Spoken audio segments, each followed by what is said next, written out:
What's up? This is Brandon London, and you're listening to the Big Blue UK and Ireland podcast. You hear that? The Big Blue UK and Ireland podcast. Let's go, Giants.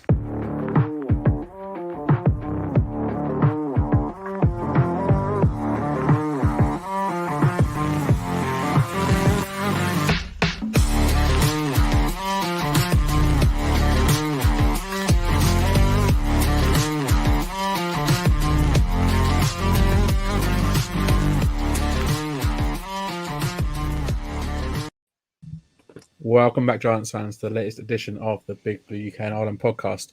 This week, at the moment, we are 67% British, 33% Irish, but absolutely still 100% Giants. Shane's having technical issues, so he's going to be on very shortly, so he will be bumping us up to 75-25. But for now, it's me, Kev, and producer Craig in the house to bring you all the latest in regards to free agency. As the new league year began a mere, half an hour ago, 4 p.m. Eastern. So teams can now officially sign players as of 8 p.m. UK time this evening. And with the legal tampering period starting this past Monday, there's been a frenzy of free agent signings and trades across the league as well being done. So including some big moves as well by Big Blue. We're also going to continue with Shane and Kev's top 5 draft prospects at each position. Turning the ball over to defense as we break down the D linemen, edge and linebackers as well. Lads, how are we doing? Yeah, very good. Kind of wish Shane was on here, to take the lead there a little bit. But, it's good to be on. Free agency's finally kicked off properly. I know we've had the legal tampering period for the last 2 days, where sort of like deals can be announced, but, they can't actually be signed, whereas as they can be signed now, and the Giants have been active, not overly active, not going crazy, but making some shrewd moves that will definitely help this franchise. Yeah, I mean, it's been crazy the last 2 days. Out, with work because we don't get to do this for a living, which would be nice. And then free agency ramping up over the last few days. It's been a bit crazy. I'm knackered. I don't know about you boys, but I'm looking forward to getting into it because we've done some deals and, we'll all be focusing on this, but we're also kind of looking a bit here, there and everywhere because it doesn't stop. It absolutely doesn't stop. We've got the Twitter feeds live, refreshing every 2 minutes.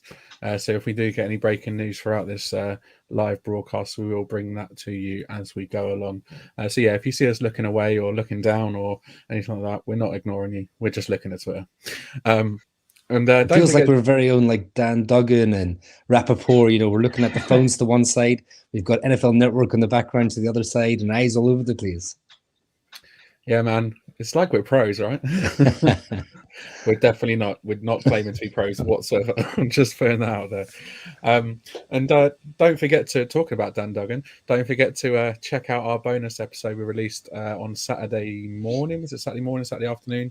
And also the audio pod went live Monday, as we were lucky enough to sit down with Mr. Dan Duggan from The Athletic and find out a bit more about the man whose articles we all love reading. So, yeah, it was a really cool interview. We were gutted you missed out on it, Kev, but we certainly enjoyed ourselves, didn't we, Craig?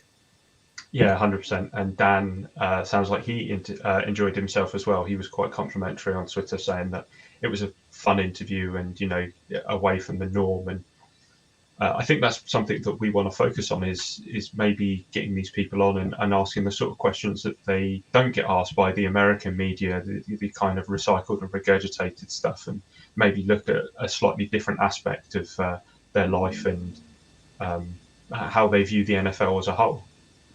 Yeah, it was very good. I mean, I got to listen to it myself. Obviously, I was very glad I couldn't make it, but I was at a country music festival this past weekend. So I just couldn't get the time, to get on with you boys. But the question was brilliant. Like you could tell, he had some stock answers for some of the stock questions regarding free agency and stuff like that. But some of the more intricate questions about the role and the job and his day-to-day life and stuff like that, with working within the business, was very interesting. Yeah, it was a really cool interview. Like, I mean, we didn't think it would go on for as long as it did, but it just sort of it flowed and. It seemed like he enjoyed himself at the end of the day, and it was kind of like something he could relax and just answer the questions we threw at him, and it was a good way to spend a Friday afternoon chatting all things Giants with one of the best journalists in the game. We're kicking off this week talking free agency, and what 48 hours it's been, lads. With Aaron Rodgers still holding the Jets to ransom as we speak, and the Eagles losing more players than we can remember. It's been a busy couple of days across the league, but it's been just as busy for Big Blue, like I said. The first of our non-re-signed players, so the first of the players we brought into the team, being Raheem Nunez-Rochez, which is straight away a really cool name. Ex-Buccaneer, known as Nacho. I love me some Nachos. 30-year-old vet's a massive upgrade on last year's depth piece, Justin Ellis, and will hopefully shore up the Giants' run D, which becomes pretty porous as soon as Big Cat and Sexy Dexy leave the field. In 2022, played in 17 games with 10 starts, recording 33 tackles, 5 tackles for loss, 3 quarterback hits, and a career high for him, 2 sacks. And a glimpse of sort of what we expect from him. He's a big trash talker. He's popular in the locker room. He's tough as nails. He's good against the run. He's great against the pass, but there's some work we can, the wink and the defensive coaches can work on. And he's a good depth signing at the end of the day. Contract was stated at 12 million over 3 years with 7.5 guaranteed. I mean, Craig, how much does he improve our D against the run straight away?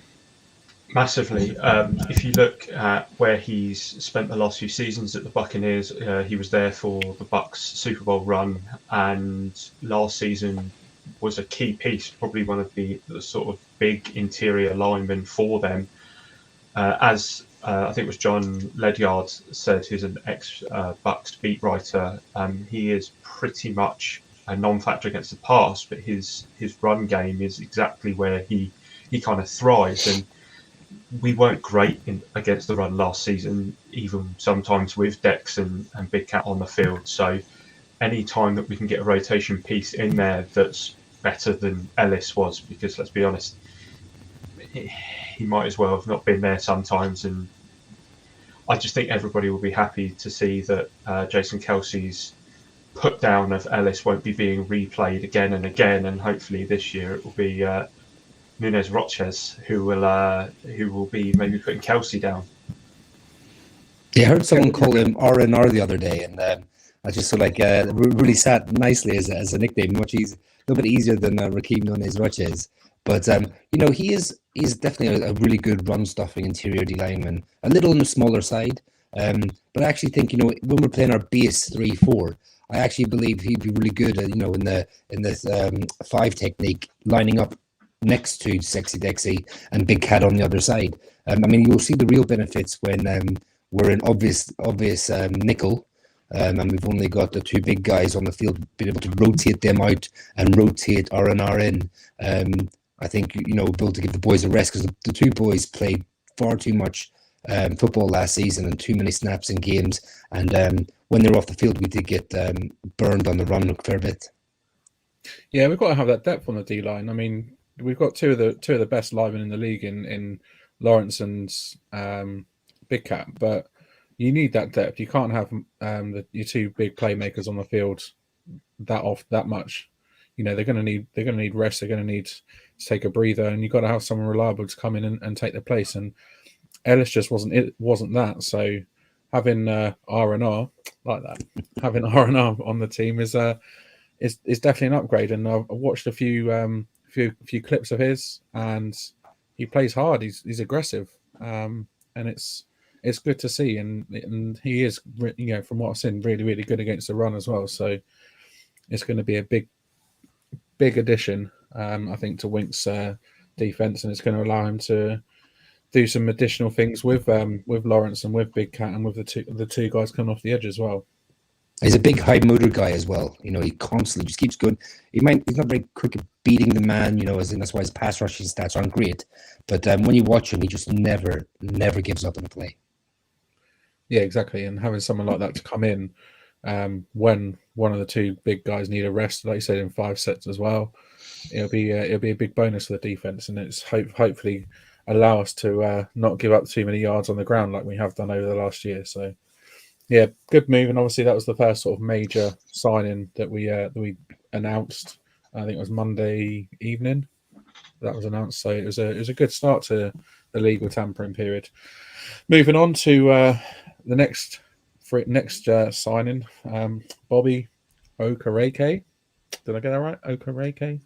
Okereke, yeah. Okereke. Yeah, cool. The first sort of big splash really was in an area that we really needed help in. Even Shane. Hello. All right. Sorry about the delay. That's all right, mate. How you doing? Yeah, not bad. Sorry to interrupt. Carry on. That's cool, man. We'll catch up. Yeah, Bobby Okereke.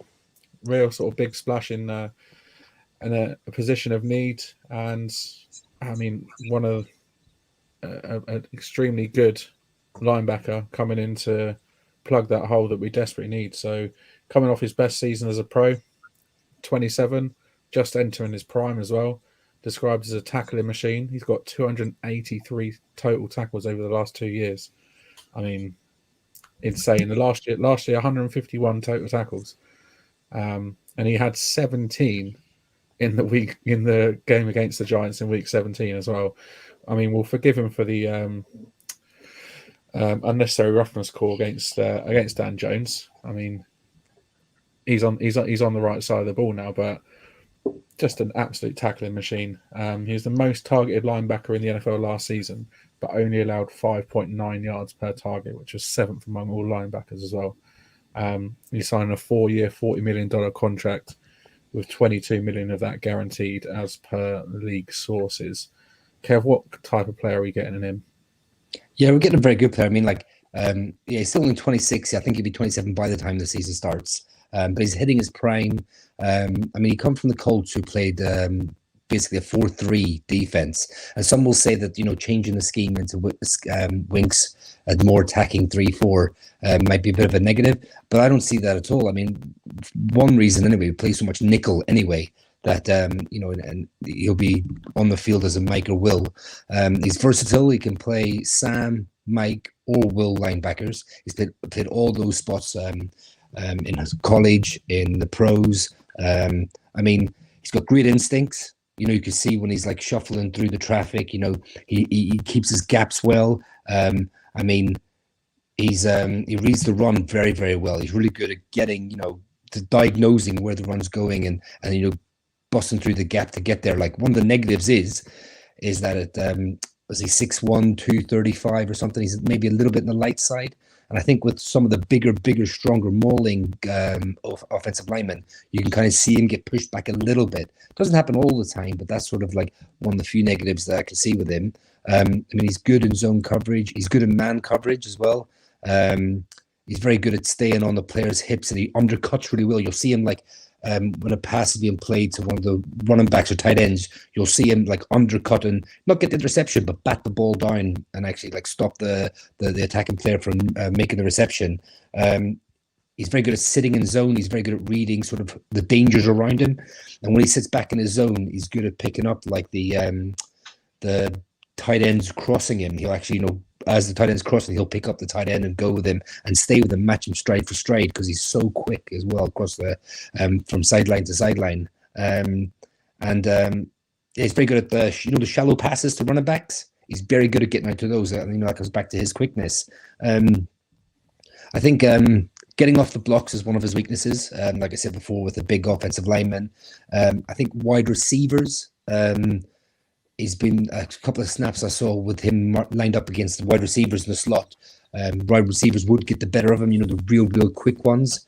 I mean, if you look back at the game we played, he was the only player really playing his heart out, because the Colts had sort of mailed it in by then, but he was the only player like really, really giving it, and that's why he ended up with so many tackles. But there was one play I saw that Isaiah Hodgins, which is good to see for us, just absolutely destroyed him. Like, he got into his break and got out of it, and Bobby sort of was left standing a wee bit. So that's not good to see, but hopefully he won't be matched up on good wide receivers that often, to be honest. He did have that fumble. He punched the ball out with Slayton, didn't he? Causing a fumble. Yeah, I mean, like I said, he's very good sideline to sideline, and he's not top tier, obviously. Otherwise, the Colts. The only reason the Colts kind of got rid of him was because they're paying their other linebacker $20 million a year. What's his name again? Is it Floyd? Is it? I want to say their other linebacker. Maybe. Anyway, maybe. Yeah. So they're paying him nearly $20 million a year. So he wasn't going to stay there. But again, he's not going to get top tier money because he's not sort of that type of player. But he's definitely the type of player we need. He's good enough for our scheme, for the way we play. And he was one of the players that we talked about. We talked about in the group chat, who would you like to get? Like, we reeled off some names, and he was always at the top of the list. He went to Stanford, so he's going to be, that smart, tough, dependable. He's played every game for the last 2 years in the league. So he has all the traits, and apparently he's a really high character guy as well. So he's good in the locker room, a good teammate, and just a high character guy. So I mean, when you do that smart, tough, dependable, that Joshi and Dable preach all the time, I mean, he just ticks all the boxes. Shaquille Leonard's the guy you're thinking of. That's the one. 5-year, just shy of $100 million contract he signed in August 21. So he's in the middle of that 5-year deal, and yeah, they can't afford to keep both of them, can they? No, I mean, the more I see of Bobby Okereke, the more I like about him. Yeah, he's got some weaknesses. We know that, we can see that, but there's only an upside to bringing him in. We needed that piece at linebacker that we didn't really have last year, and I mean, to bring a guy in like that fights hard, plays hard, is passionate. I seen I think it's about a minute long, the video of him just, I think during the Broncos game, just the sheer passion of the guy and him, the want to win and to make a play, and the belief in his teammates as well is crazy. It's really good. So it's great to see that. And I think he's another piece in that defense that Wink's going to absolutely love working with. Shane, what do you think about Okereke? Yeah, I echo a lot of what as Kevin said. He fits that culture that keeps getting mentioned by Joe Shane and by Brian Dable. I like him as a linebacker. I probably haven't read about linebacker 5, linebacker 6 in the free agency class.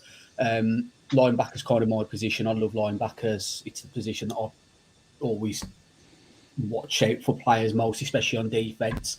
And just the thought of pairing Bobby Okereke with Trenton Simpson, Jack Campbell, Drew Sanders, I just absolutely love the idea of that, because that would be us set at linebacker for the next 4, 5, maybe even 6 years. I think with Okereke directly, he's got some improvement to do in pass coverage, but he's getting better every year. So if you look at his coverage stats, 2 years ago, he allowed an 83.1% reception. 3 years ago, it was 83. Last year, it was 81, and the season just gone, it was 78.5. So it keeps coming down every year. So he's trending in the right direction. I think for a linebacker, you probably want that percentage allowance to be below 75, ideally. Bottom end of the 70s is where we want it to be. He's a massive upgrade, 100%. He's instantly made the positional group better, just for linebackers and for the defense as well. And I'm really excited to watch him play, and really, really happy he's on board. Sorry, I was on mute. Sorry. Yeah, I think he's just a great pickup, and I think he's going to succeed and excel for us on defense. I think he's going to be that middle linebacker that we desperately need. Craig, what do you think about him? Just quickly, just interestingly. Okereke. I'm going to butcher that name throughout this season. I'm going to tell you about that. Let's just call him Bob. Bobby. Simple. Bobby. Yeah, Bob. To be honest, Bobby. I've been calling him Okereke for like 4 years. So. Bobby O. There you go, that'll do. Yeah. Fun Bobby. It was for all of the Friends fans out of there. I really like the pickup. I really do. As we've all, pretty much pounded into the ground, linebacker was such a poor position for us last season. It really was. And when we were going through our free agency kind of wants and needs a couple of weeks ago, and even talking to Dan last week about little things, it was clear it was the premier position to focus on, and it didn't surprise me that that was where the splash was made. Kev, we spoke about this in the group chat, and how he kind of has that kind of Blake Martinez kind of mould to him, and as you've rightly said, both Stanford guys and Okereke took over from Martinez when he declared eligible for the draft and went in. So I think if we can get anything that was near what Martinez was like, even for us, because he was class before that at Green Bay. So that's exactly what we want. And we as Shane said, we address it in the draft with someone to go next to him, and we've got depth pieces already there. We're definitely upgrading from Jalen Smith. Let's put it that way. I mean, it's not hard to upgrade from that, but there we go.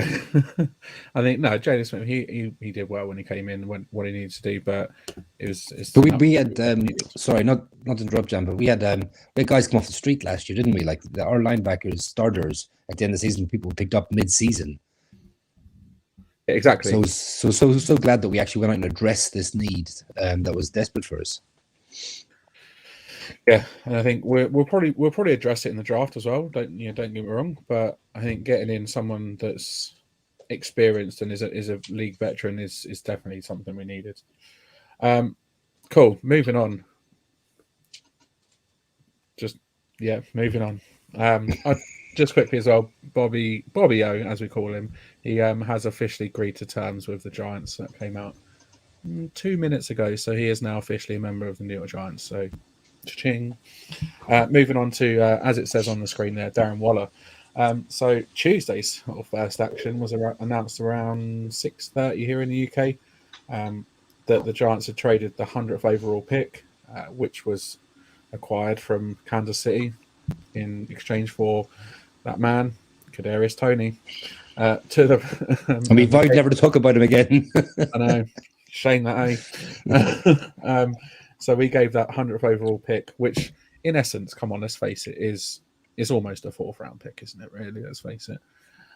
We sent that to the Raiders for Darren Waller, tight end Darren Waller. He instantly becomes one of the top weapons in the team, providing much needed veteran presence in the tight end room.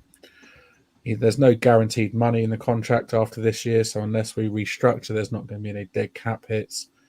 He's 12, just under 12.5 million this year, 12 next year, 13 million the year after, and then 15 million into 2026. There are many pros about him.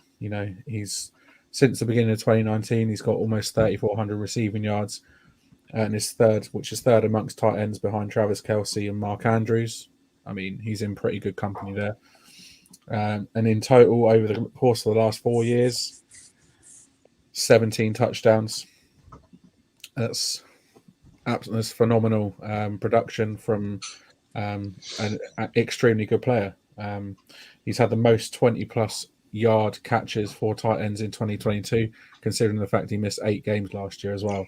The downside to it, he's missed some games over the last 2 years due to injury, and by the time the season starts, he will be 31. So he's on the wrong side of 30, but there's many more upsides to downsides to me about Darren Waller. Shane, does it take the pressure off Dan Bellinger bringing him in? I think it certainly helps him. I said when the trade was made, one of the things I think maybe they've done it for is just to get that veteran piece next to him. The trade surprised me considering how deep the tight end class is. It's probably one of the best tight end classes in recent years, in my personal opinion. But like you say, it's the epitome of a low risk, high reward trade. We gave up pick 100. I think you said in the group chat yesterday, the guy from Cincinnati was the pick last year at 100.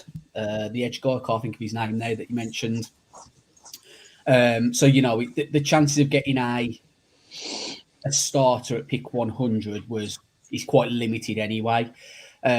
So when the trade come through at first, I wasn't as wowed by it as the rest of Twitter, because the first thing I thought was, okay, what have we given up? Because you talk about probably top 3 tight end in the league, if go over recent years, not just last season. So you're talking top 3 tight end. What's that cost? And like you say, you mentioned the fact that the injuries, the age, is he potentially declining now? But then you throw in the fact that it's effectively going to cost us pick 100. And, between 2019 and 2020, only Kelsey and Kittle have had better receiving grades than Darren Waller. So, if we can get the 2019, 2020 Darren Waller, it's an absolute steal. And I think one of the things that kind of excites me the most that's not really been mentioned is him kind of tutoring Dan Bellinger. He's a guy who's been there and done it all. He got drafted into the league. He had various off-the-field issues and he overcame them. He was a bit of a standout in Hard Knocks a few years ago. Don't know if any of you remember it when he was on there. And he was a guy who spoke openly about his addiction problems and that. And he's a guy that you kind of thought, fair play to you. He's not just sort of done a Josh Gordon and come back into the league and gone and done it again, rinse and repeat 20 times over. He's kind of got over it, come back into the league and sort of made a stamp on it. So, I'm really keen to see how Bellinger's going to learn off him, how the two are going to work together. I don't know the exact sizes of both of them, but I think they're both about 6'4" or something like that. Waller's 6'6", 240. And then I don't know what Bellinger. I think Bellinger's at least 6'4" minimum, any. So you've got instantly 2 red zone targets for Daniel Jones as well, and I think we're going to see a lot more 2 tight end sets going forward. And this is a coaching staff that have had in Kafka. They had Travis Kelce in Kansas, and then Brian Dable. Although he didn't use a tight end much in Buffalo, he turned Dawson Knox into a little bit of a secret weapon, so to speak. Dawson Knox was someone who wasn't really spoken about coming out of college. Got into the league, and he's pretty reliable, a pretty solid tight end now. So I think he's going to help Bellinger, and I'm just hoping that we're getting the 2019-2020 Darren Waller and not the 21-22 version. Yeah, I hope we don't get the guy that's been a little bit injury prone over the last 2 years. But Dan Bellinger's 6'5", Waller's 6'6". Like you said, we've got 2 big targets there. And yeah, the pick 100 from last year was Myjai Sanders, who went to Arizona Cardinals. He had a okay-ish year, 23 tackles, 3 sacks.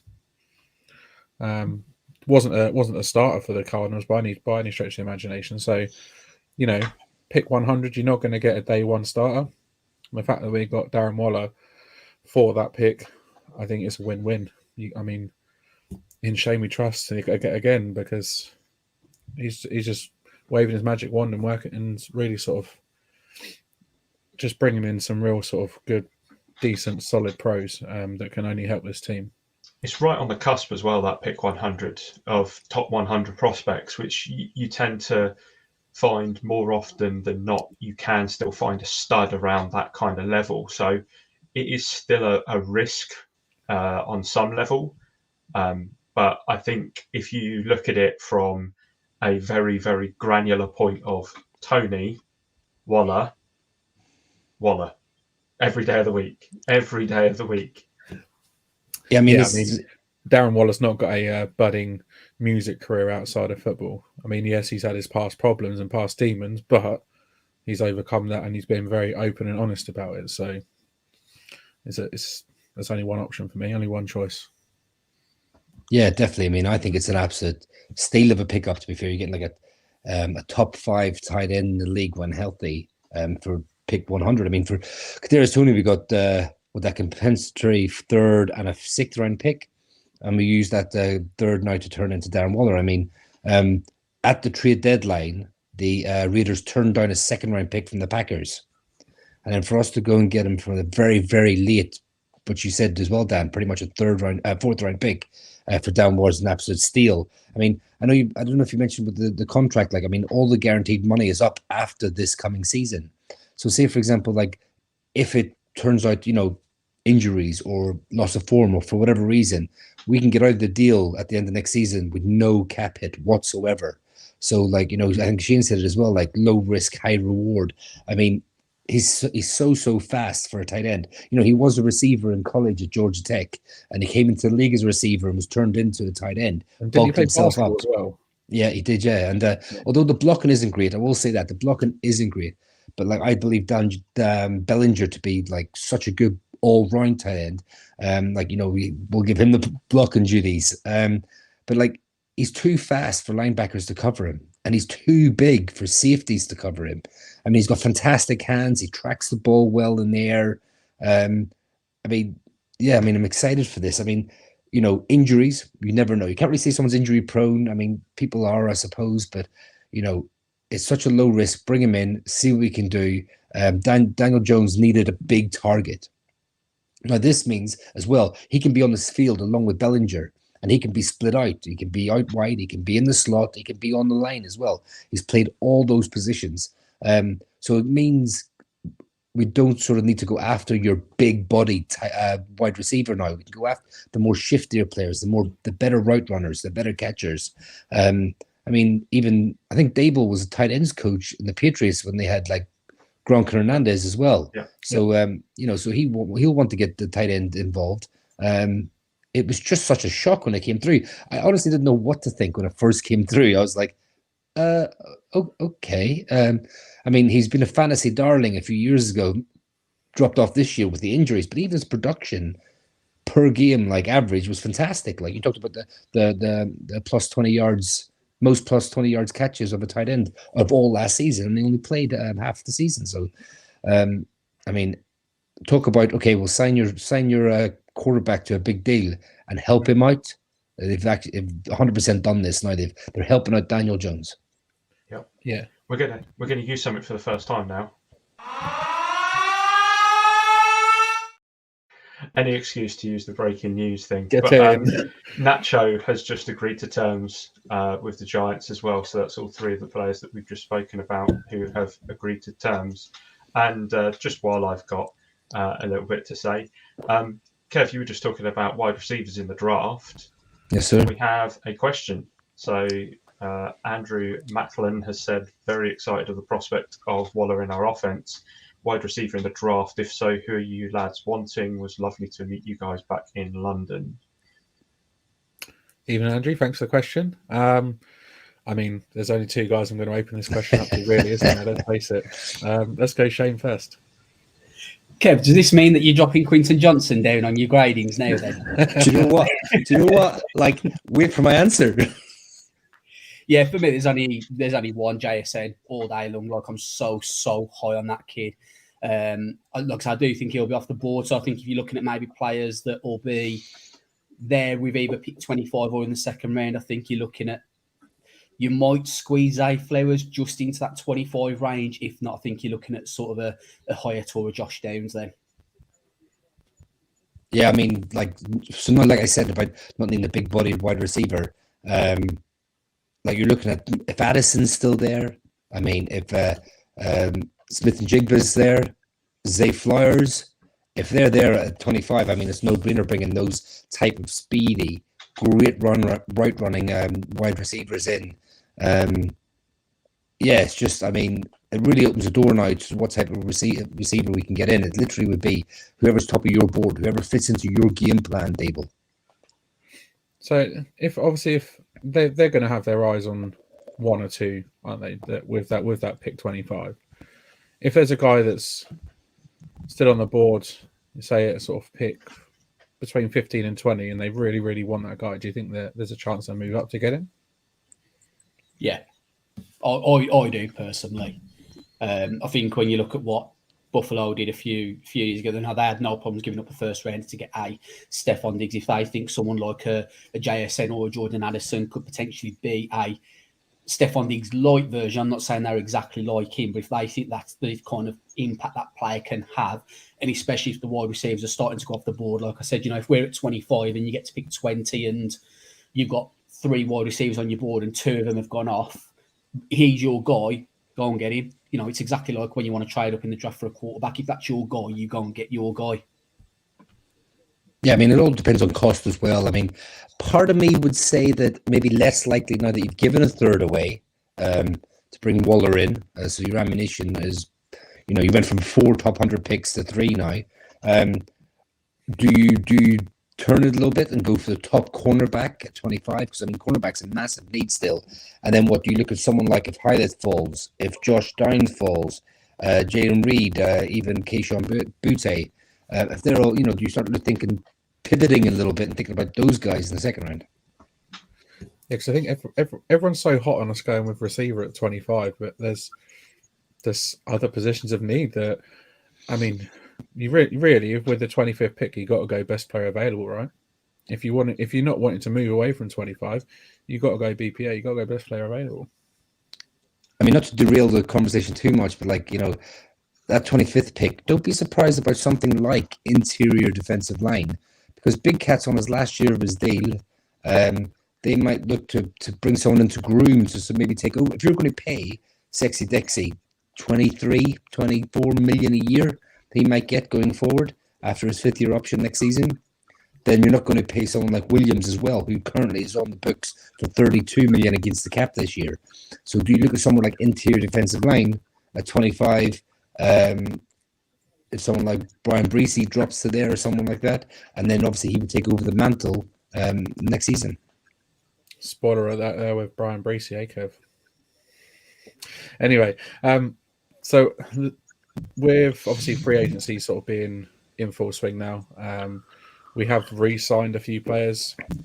Matt Breeder's back with the Giants on another 1-year deal for 1.4 million with 500k guaranteed, which is a pretty damn good deal. 2 special teamers are also re-signed as well, with Jamie Gillen and Casey Kreiter re-signed. Gillen on a 2-year, $4 million deal, and Kreiter on a 1-year deal as well. Wyatt Davis, who was an exclusive rights free agent, signed as well. And I think most surprisingly of all, Sterling Shepard re-signed to a 1-year deal, which I wasn't really expecting, and I still kind of don't really know why Sterling Shepard re-signed with the team, especially with his injury history. So, what do you guys make of Sterling Shepard coming back? I was surprised, personally. I thought he would be let go, but then with the costs and with thin at wide receiver, if you look at it, Slayton's gone, not re-signed yet. Richie James has gone, not re-signed yet. Colin Johnson's going to be coming back from an injury. Wandale Robinson's going to be coming back from an injury. I know Shep is coming back from an injury as well, but in all fairness to him, he's shown that he can bounce back from these injuries quite well.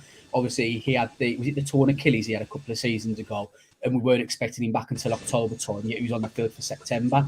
So, whilst I will use the term, whilst he's injury prone, his body tends to recover a lot quicker than what you'd expect. Part of me was just thinking, can we get him a coaching job or something? I don't know if that's something that he wants to do, but I'd like. He's one of them that you want to keep around the building even after his playing career. Now, if that's somebody he's interested in or not, no idea. But yes, the only thing I can think is it makes sense with the depth from wide receiver. Wandale's probably not going to be back till maybe October time. I think the same with Colin Johnson as well. So the guys that are coming back from injuries aren't expected back at the start of the season. I mean, it's a no-brainer for me, to be honest. I think because after hearing, I think the deal is fully non-guaranteed. So if you decide when it comes to the 90-man cut, down to your 53, and he doesn't make the cut, then he doesn't go against your cap for the season.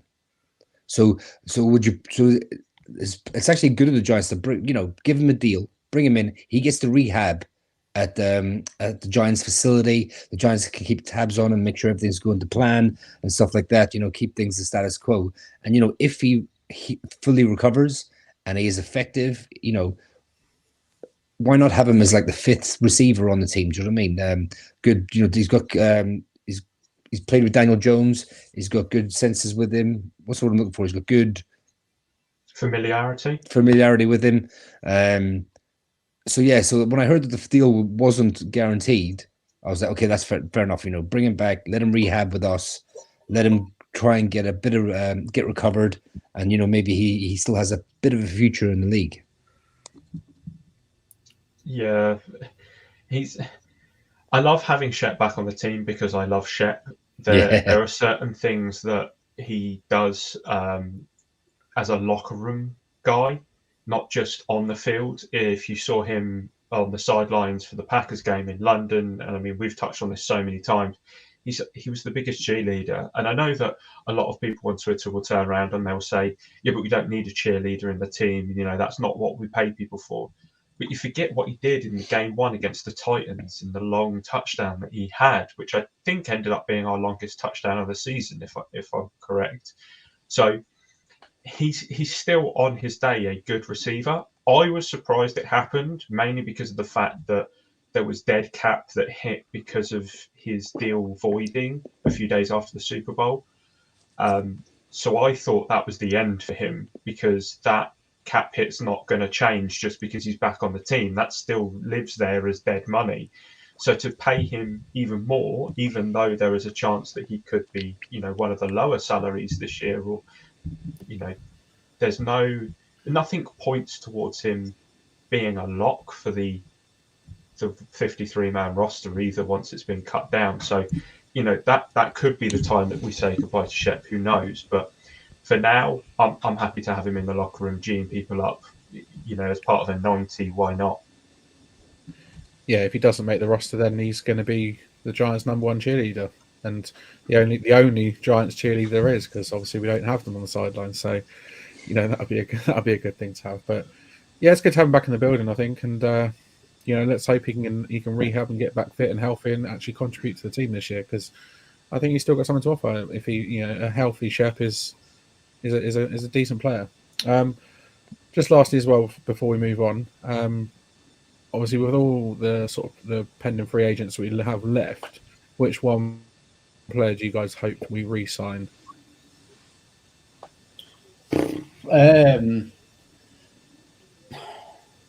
It's probably going to be a potential spoiler for something we're covering next, but I really want Darius Slayton back. I think when you look at what the likes of Jacoby Myers and Juju have got in free agency, 11 million, he's not on the same as them. We've not really got someone to take the top off the opposing defenses at the minute, so it's one less thing to have to look at drafting next month. And again, he's another one. He knows the system. He's got chemistry with Daniel. You know, they were both drafted at the same time. So, you know, when the year Daniel was drafted, he would have been running with the second team and the scout team, obviously, because we still had Eli at the time. And Slayton would have been there as well. And I think they would have had a good rapport. Yes, he's got questionable hands, but I think if the price is right, I'd probably like to bring Slayton back the most. Slayton, nice. Kev? You know who I'm going to say. Number 20. Oh, no. 2-0, my friend. 2-0. My boy, J-Love. We need help. I mean, Dane Belton, I think, could be a good player in the box. A little bit suspect in coverage. I think he's someone for long term. So we are missing that other safety to go opposite McKinney. So I'd love to bring him back. I think Slayton will test the market and get a deal that we just will not match. A little bit like Gates. You know, Gates got himself a tasty, was it 15-16 million 3-year contract with the Commanders. Yeah. And apparently we were literally only offering the minimum, which is not great form, to be honest. But I can see us offering Slayton the package that, you know, he'll get somewhere else. But just touching on this quickly, it's not really breaking news, so I won't ask for Craig to send out the sirens or anything. But LPG, license plate guys, just tweeted that Odell Beckham's down to 2 teams now, and neither of them are the Giants. 13's not coming back. Never mind. Hey, we move on. It's not the end of the world. Yeah, I saw that too, and you know, it is what it is, isn't it? But in the terms of players I'd like to see back, and this might be a slightly surprising one, but Richie James. I think for the price that we will probably get him for, and for the versatility of him being able to play on both special teams and as a backup wide receiver, I can see it being one of these kind of deals where, as Kev's already said, familiarity with Daniel Jones is key there. And yeah, I'd like to see Richie James back. Yeah, I can see that with Wanda Robertson, like his injury history and stuff like that. I'll just throw another quick one in, like a little extra. Once now the league season's properly started, everyone needs to be under the cap. All the teams need to get their cap sorted out and fixed, whatever. Like, so you'll see us make moves to create more cap space in the next few days. I think it will happen. I'd like to see it happen. Is get Hattie back in that locker room. 100%. Yeah, like you can make a case for all four of them players, really. You just mentioned. I think out of all four of them, I think for me, the biggest one to replace would be Julian Love. I think he just brings that extra, that extra, just all round decent player to the defense that we need to keep hold of. I think Slayton's got his pros. Richie James has got his good side as well, and Jihad Ward as well. But I think losing Julian Love will be a bigger hit on the team than losing any of the other three, I think. So for me, Julian Love, I hope we re-sign him. But I hope we re-sign all four of them because they all produced for the team last year. So there we go. Right, so there are no no updates for mock drafts this week. So instead, we're just going to flick through some remaining free agents. There's plenty out there still. Receivers, tight ends, centers, guards, D linemen, edge, obviously every position going. Out of all of those players, who have you got your eyes on and why? Who would you really want to bring into the team? For me, it's still the guy that I had a couple of weeks ago, and that's Nicole Hardman. I think he's an upgrade on Slayton. He brings similar things to what Slayton would bring to us, but just better production. He's probably going to be available for probably similar to what a deal that Slayton's going to get elsewhere. So if we can maybe pay just a little bit extra and get the same kind of type of player, I'd rather have Nicole Hardman. So I picked him a couple of weeks ago, and I'll still carry on banging the drum for him.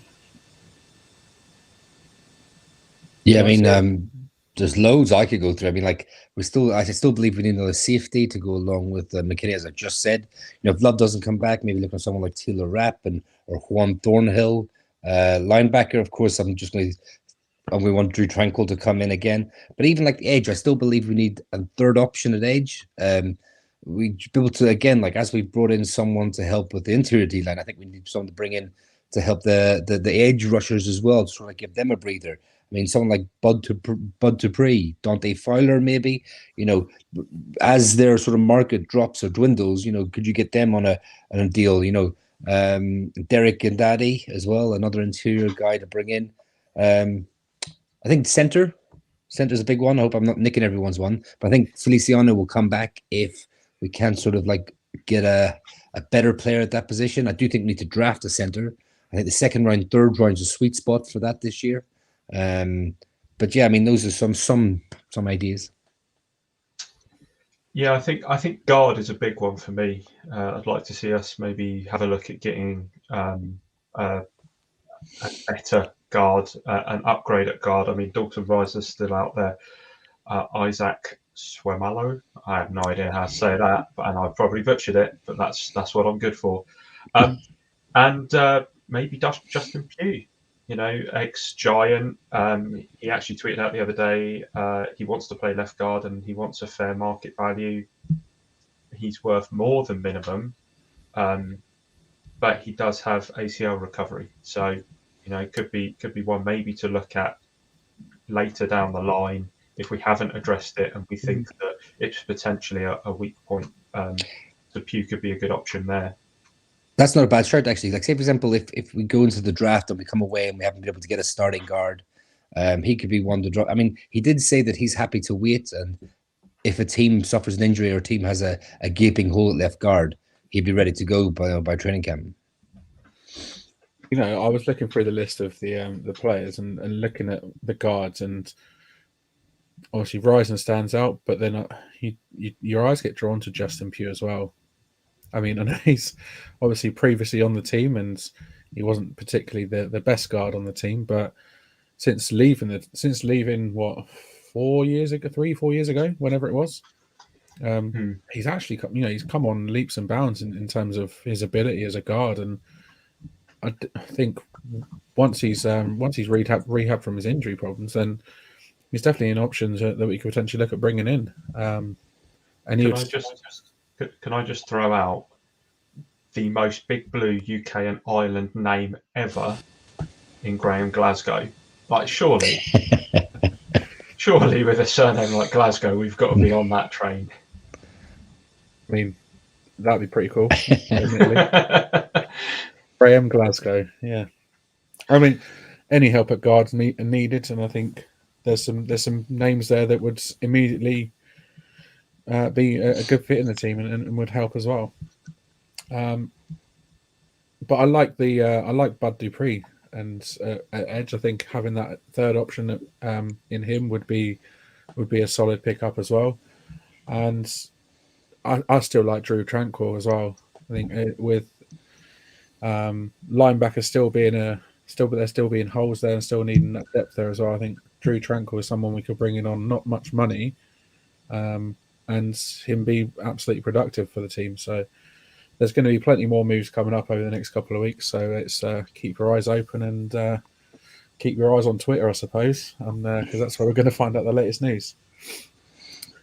All right, so with the 2023 draft just over a month away, it's that time of year where Shane and Kev are busy prepping their draft boards. So it's time for me and Craig to chill, as here comes the top 5 D linemen, edge rushers, and linebackers. And spoiler alert, there's no homer picks for either one of them. Lads, over to you. Top 5s. I'll let Shane go first. Yeah, so for my top 5, I've got number 1, Jalen Carter out of Georgia. I know there's, let's say, just some off-field stuff going on with him at the moment, but purely for the player, he's number 1, definitely. He'd be in contention for going number 1 overall or top 3 if it wasn't such a QB-heavy league and the Bears had stayed at number 1. Number 2, I've got Kaloja Kancey out of Pitt, who I absolutely love. I'd have no issues taking him at 25 if he falls there. I don't believe he will, but, talk about a productive guy who can play the end position in a 3-4. Then I've got Brian Brzee out of Clemson, Mazzy Smith out of Michigan, who's probably more of a nose tackle, so probably won't be much of a fit for us. And then lastly, Keanu Benton out of Wisconsin, who, again, I'm another huge fan of what he's done at Wisconsin. Yeah, there's obviously some familiar names in there. I've gone for Jalen Carter again. He's just, raw power, athleticism, exactly what you want from that interior defensive line. Only 1-year starter at Georgia, but Georgia just pump out NFL-ready players every single season. So you only get 1 year to start. You have to wait your turn, so to speak. Brian Breezy, I love. He's just very quick. You see a lot of splash plays with him. He would, he's more of a bigger guy. He would definitely sort of fill that big cat role in a year or two's time. I mentioned him earlier on. He had a few injuries though. He missed some time as well at the beginning of the season. I think his sister passed away. Kancey, as Shane talked about. I mean, he's a little on the undersized side, but he's just such a good player. I mean, like you said, he won't be there at 25, but I really wish he would be. And then I've gone for Adi Adebawore. He's more of an end in Northwestern, but I can see him projected into the inside. He had a great Senior Bowl, and he's just one of those guys, just really, really disruptive. And I'll finish off with Seaki Ika. He's in proper true nose at 335 pounds, 6'3", an absolute destroyer in the middle. Like, for someone that big to move that fast, it's just crazy to see. So those are my top. Apologies again, I was on mute. With the Giants probably unlikely to go D-line in the first round, first 2 rounds maybe, I don't know. Who potentially would you have your eyes on in sort of later rounds in terms of D linemen? If we're talking sort of round 3, I don't think any of the top 5 that I've mentioned will be there. In all honesty, I probably want someone who's like a little bit better as a run defender, because that's the thing that cost us not cost us the most this year, but that's the thing where we struggle the most. When we were taking Dex and Leo out for breaks, which they need the big guys who that play hard on every single play. We need kind of some run defenders. I mean, someone like Javon Dexter out of Florida. I'd like to have a chat with him and know why he's called Javon Dexter Senior. Like, just give himself that name. Like, usually it's Junior. So I don't know what the full story is behind that. Being called Dexter Senior. But yeah, someone like him. Again, another guy who we attended his pro day this week. Zach Pickens out of South Carolina. Someone I'd be interested in. Byron Young out of Alabama. I'm probably the main ones that kind of stand out to me personally. Cool. Kev? Yeah, I was going to say Gervin Dexter Senior. I think he's got some really good tape out there. He's very raw, though. I do think people give themselves the seniors when they have a kid and they name them junior, and then they call themselves senior, don't they? I know Steve Smith Senior, didn't he do that? Like, yeah, but he's 40 odd. This guy's 19, 20. But yeah, Shame's there. I mean, Colby Wooden as well. I mean, another Alabama player, DJ Deal, he'd probably be more third day. But there's definitely some players in there. I mean, it's very difficult with D linemen as well, because you don't know what they're being asked to play when you're watching them. They might seem ineffective and not getting to the QB. But if they're taking 2 men, doubling up, taking double teams all the time, allowing the edge guys to be able to get after the quarterback, they're doing their job effectively. Yeah, cool. It's just because, some names to look out for on day 2 and sort of maybe even day 3 as well, I suppose. So, yeah, it's just some additional names that our viewers and listeners can look out for. Cool. All right. So, moving on to Edge then. Top 5s at Edge. Who have you guys got? Yeah, so Edge, no surprises at all. Will Anderson Jr. number one, quite comfortable number 1. I think there is a bit of a gap from Will Anderson to the next tier, even though all 5 of these guys are probably going to go in that first round. So it is a little bit deep at the top for Edge, but the gap between the 1 and the rest is quite big. Will Anderson's been mocked to Cardinals, who got number 3, I think it is at the minute in the draft. Which wouldn't surprise me at all. I wouldn't consider it a reach. Then I went for Lucas Van Ness, the guy who come up on my radar quite late on, to be honest. I just love what he puts on the tape. So he models his tape on TJ Watt, and if he ends up turning anything into that type of player, then he'll be a stud in the league. I've gone for Nolan Smith at number 3. This isn't just because Nolan Smith ran a 4-3 night. Number 1 is a Georgia player. Like Kev says, you don't get on the ball much, but you look at what Georgia have produced in the last couple of years, especially on the defensive side of the ball. They produced some absolute studs and monsters. You've only got to look at Trayvon Walker, who went number 1 overall last year. So I'm betting on the upside of Nolan Smith, which is why he's in so high at number 3. I've got Tyree Wilson at number 4, and then I've got Miles Murphy, number 5 out of Clemson. I'm not high at all on Miles Murphy. I don't know what it is. I'm not sold on him personally. Yeah, so my top 5 is not too dissimilar. I mean, I've gone for Will Anderson. I mean, he's just so athletic. He's dominant against the run, dominant against the pass. He's got sack production, very high character type player. Number 2, I've gone for Miles Murphy from Clemson. He's got all, if you were to write up an edge rusher, to make him in a thing, in a factory, sort of, you'd make him. He's got all the traits. He just needs a bit more development, I think. Who else have I got? Tyree Wilson from Texas Tech. He's got great size for the position. He's got good physical dominance at the point of attack. I want to see a bit more from him, though. He's again one of those players that probably needs to develop. I mean, he's huge at 6'6" and 270. I mean, would he fit our scheme as such? I don't think so, but he'd be a true 4-3 defensive end. And then I've gone for Lucas Van Ness. This geezer's got so much potential. I mean, he wasn't a starter in Iowa, but because he was a younger player, and apparently in Iowa, a lot of the senior players are the starters, and then you get brought on to play your snaps or whatever. And he really splashed when he came on, and he actually blew up the combine. So I think he'll be very high on people's radars.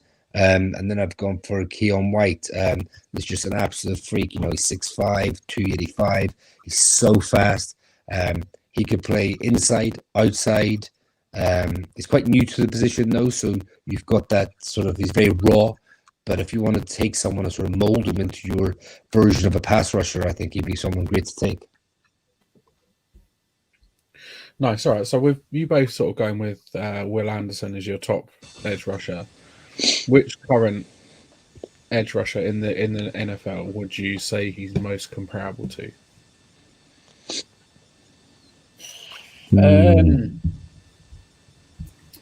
I can kind of see, and I don't know about the full measurement, so I think he's a little bit smaller, but I'll kind of get, when I watch the college tape of him, I get a little bit of Thibodeau vibes off him. Nice. But that's the like, just off the top of my head, someone like recent. I'm not going to compare him to, another one. If you want to look at a bit more of a veteran, someone who's been in the league a few more years, maybe a Brian Burns. Okay, cool. Yeah, it's very good comparisons. I mean, he definitely would be that more of true edge rusher, as in like an outside linebacker in a 3-4, than your sort of stout 4-3 end. So he definitely sort of fits that mold, as Shane just said. Nice, cool.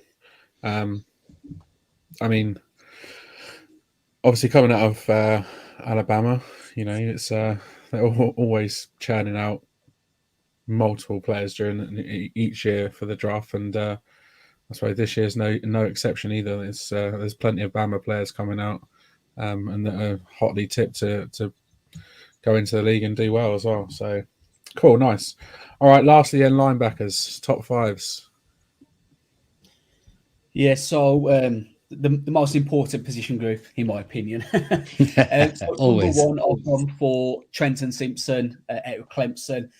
He's hands down LB1 for me. Like, the other players are good, but he's the only one, in my opinion, that should go in round one. Obviously, he had his pro day yesterday, and there was a large Giants contingent there. Wink was there. I believe Joel Mendelson was there, and the inside linebacker coach was there as well. Number two, I've got Jack Campbell. Now, I've got Jack Campbell, but I don't think he's someone the Giants will draft. He's very much, he reminds me a little bit of Leo Chenal last year, who the Giants chose not to draft, and they passed on him numerous times. But he's just a tackling monster. Like, you want to talk about your vintage old school linebacker, then it's Jack Campbell. He won the Butkus Award this year, which is the best college linebacker. And I just love his play. And if anyone's not watched any tape on him, watch his Ohio State. He makes a couple of great plays, including an interception on CJ Stroud as well. Number three is Drew Sanders. Now, this is a player I could see the Giants going for if, like I mentioned earlier on in the show, they want to pair up a rookie linebacker alongside Okereke. Drew Sanders it's kind of 2A, 2B in regards to Jack Campbell and Drew Sanders. And then lastly, I've gone for Dane Henley out of Washington State, and at number 5, DeMarvin Overshown out of Texas. Yeah, I've gone. Everything you said about Drew Sanders is spot on. But I've gone for him as one because I just think, all right, he was actually an Alabama transfer and played on the edge at Alabama, and then moved over to Arkansas and played 1 year as off-ball linebacker and just looked fantastic. I mean, he just looked fantastic at doing it. I mean, his coverage is a little bit suspect at the moment. Maybe he needs to improve that, but he's just got such great size, athletic ability. He can side to side, sideline to sideline run defender. I just think he would give you great options on blitzing and third downs as well as a pass rusher. So I think in Wink's scheme, he would love this type of player to be able to mold and to be able to use as a weapon. And I've just gone for him above Trenton Simpson, and literally it could have been one or the other for the first overall one. I mean, Simpson's so good in coverage, so good at pursuit. He's got real hitting power. He hits you, you know about it. He can read the pass, can read the run. Like I said, I just think I put Drew Sanders ahead of him just because I think Wink Martindale would prefer him in his scheme.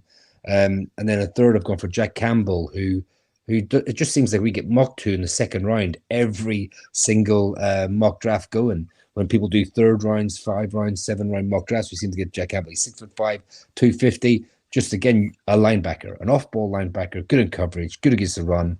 Not the fastest, but he just reads the balls. He reads so well. He's got that real sort of like instincts, and he can just see what's going on before it happens. And I love that about him. So I'd love him to come in. Dean Henley, I think he's an ex-quarterback playing linebacker now. He's got real range. He's really good in coverage. And then DeMarvion Overshone there and coming in at 5, who is actually would give me a little bit of Okereke vibes, actually. It would be interesting to see if we picked up one of those fellas. Nice. Talking of Okereke, who out of your top 5 do you think would slot in nicely next to our new signing in Bobby Okereke and sort of be that complementary pass defender against alongside Okereke's run defense skills? I think for me, I'd rather have Trenton Simpson, because I think Trenton Simpson's just a good all-rounder. Like, he can do a little bit of everything. So he would be my preference. But if we're just talking purely coverage, I mean, Jack Campbell, Drew Sanders are the two that stand out. Jack Campbell, he doesn't rush the passer very much, but his run D grade this year was an 85.6. His coverage grade was a 92.9. Likewise, Drew Sanders, 70.8 rush grade and a 74.3 coverage grade. So I think Trenton Simpson would be a better all-rounder. Campbell and Sanders would probably be a perfect Batman and Robin pairing with him. But then, there are other guys such as, Dorian Williams out of Tulane, Owen Popo out of Auburn, that I think we could maybe keep our eye on as well. Nice. Okay. Yeah, I mean, I think Sanders would be a good foil to Okereke, but I think Simpson or Campbell, either of them, I think Simpson's a better version of Campbell. I think either of them next to Bobby would be fantastic. Cool, man, because, like I said, linebacker's still a position of need, so it could be somewhere where you look at going in the first round if the receiver would, if the receivers aren't there at 25. So there's plenty of options. And thanks for enlightening me and Craig on some of those options and some of those names, because it definitely gives us something to look into and some research to do and some names to read up on. So as usual. Let's not take anything away from what we've learned last year, and again what we'll learn this year from what Kevin and Shane put hours upon hours into. Thibodeau and Neil were on the radar, but let's look at players like Belton, and I'll say his name, relatively quietly because he's in the bad books of Giants fans at the moment, but Brisker as well. Both of those were two names that I knew nothing about until we did these, and it does make draft night much more interesting, knowing players and whether they're good, and being able to turn around to friends and kind of go, yeah, that's good, or yeah, probably a bit of a reach. Yeah, man. I mean, watching college football is a pretty much a full-time job on a Saturday as it is. So, it's one of those things that I've just never really had the time to do, along with watching the NFL on Sundays and, working full-time and everything else as well. It's just never really slotted into my life for whatever reason. So having you two actually give us a bit of an insight into some names to look at and things to watch out for, it definitely helps come draft night and come it's great, and keep doing it because we love it, don't we, Craig? Yep. Anyway, Before we go, the first episode of the new series of Giants Life was released on Tuesday, with that sort of behind the scenes look at Shane and Dave's at the combine. It's always worth a watch, and though as usual, it's just not long enough, is it? 17 minutes. It could have been 70 minutes, and we would have still not thought it was long enough. But what do you guys think of episode 1? Yeah, I mean, I watched it straight away since it was released, and it's always fantastic coverage. I mean, seeing some of the clips now coming out today of Waller turning up and meeting Daniel Jones, I'm really looking forward to seeing sort of that aspect of it as well. You know, even talking about the trades and talking about free agents and stuff like that. It'd be interesting. You know, we just all love, don't we, the behind the scenes and see how the cookies made and all that type of stuff. Like, it's fantastic watch. Yeah, I literally like as soon as it dropped on YouTube, I was straight on it yesterday. I was like, boom, gotta watch it. Gotta watch it. Yeah, there's an account on Twitter, Monte Cristo. If you replace the S with a 5, you'll find him. Monte is his name, who does a great little sleuth through the episodes to try and narrow down who it was that Shane and Daves were talking about, and kind of, even though they blurred out who it was that they were talking to, he was able to kind of decipher who it was and who was in there. Jack Campbell, I believe, was one of the people that we spoke to at the combine, which obviously wouldn't surprise anybody. But I think two things, they're technically combined, but two things that stood out. Dave's on the old FaceTime with Sexy Dexy, who he said he loved. I think there was another expletive used in the middle there, but I won't repeat it. And Thibodeau as well, who was limbering up for a bit of a golf game by the sounds of things. Yeah, he had the golf clubs ready and is ready for a round, wasn't he? Well, Sexy Dexy will be signed up shortly, I reckon. Get all this sort of wave of free agency over with, and during this offseason, I think we might hear of an extension. Let's hope so. He bloody deserves it. Let's face it, especially after last year. But yeah, it's cool just seeing Dave's on FaceTime with Tibbs and saying this time last year, and when he was on with Sexy Dexy, he was like, "Oh, who you watching?" And he said, "Oh, D lineman," and it was like, yes, like it was just really cool. But I liked the just the insight into just to sort of Joe Shane and also Brandon Brown as well. Obviously, you don't really see much of Brandon Brown.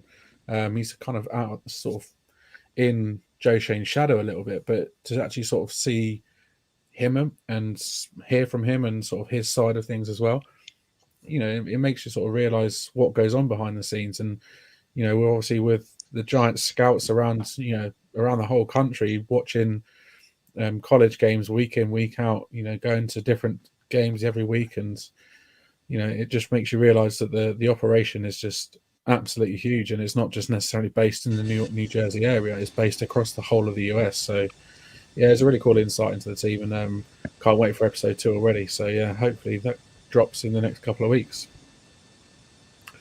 All right, that is all we've got time for this week, Giants fans. But before we go, about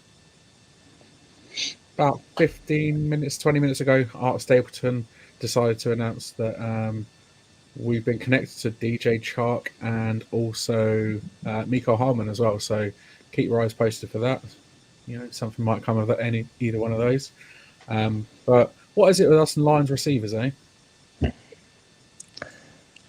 Let's just hope it works out better than the last one, because that last one, I'm waiting for that announcement of we've cut him. It's coming. It's coming. Well, it can't get any worse than the last one, can it? No, I mean I'm surprised it hasn't come already, but it's coming. It's 100% coming. It's just whether it's going to cut or pre June 1st cut. Yeah, I think take the hit this year and move on, right? Yeah. There's a lot of teams designating post June cuts, aren't there? Ezekiel Elliott's been designated, Darius Slay. It's just come out, Jadeveon Clowney's being designated as a post 1st June cut as well. So it looks like a lot of teams are going down that route because cap space is at such a premium at the moment. I do wonder as well if maybe they're doing it whilst they're trying to negotiate other stuff as well. So is it a case of, can we restructure big cats contracts, extending maybe? Do we want to give this guy so much money? If so, that's going to affect. So I think it's kind of like, I think the Giants probably got a rough idea what they want to do, but they just need the pieces to fall into place as to when they're going to designate it.